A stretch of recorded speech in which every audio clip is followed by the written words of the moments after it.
AIT for weaponizing my adoption when it was used to insult me. This is definitely one of the weirdest situations I've ever been in, so let me explain. I am 20F and was adopted at infancy. What this means, at least in my case, was that I was put up for adoption before I was born. My birth mother chose my parents several months in advance, and when I left the hospital, I went home with them. My parents, 70F and 56M, are the only parents I've ever known, but I've known that I was adopted since the age of 3. I'm open to talking about it, but it's never been something that I've considered a bad or negative part of my personal history. I know my parents love me, and that's all I've ever needed to know. I guess the situation in question came from my confidence in my adoption.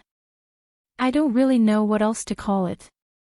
My friends and I are all 18 to 20 and all sophomores in college. We joke around a lot, and while this does include some darker topics, we're all pretty close, so it's never been an issue until now.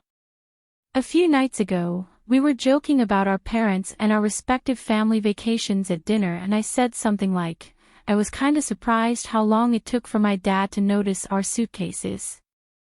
It was like watching them to have me, but at least we didn't have to wait 9 months. Everyone laughed except one guy, Carter, who asked, "What do you know about waiting 9 months for a baby, OP? You're adopted." I just said, at least I know my parents wanted me. I then reached for my water and everyone else laughed again, but Carter rolled his eyes and stayed silent until he left. He later texted me and said there was no reason for me to weaponize my adoption. My parents and I use the words get and have interchangeably when it comes to the creation of our trio, and as all my friends know it, I was surprised with Carter's comment. But now, based on how quiet he was until he left, I worry I went too far. Am I the jerk?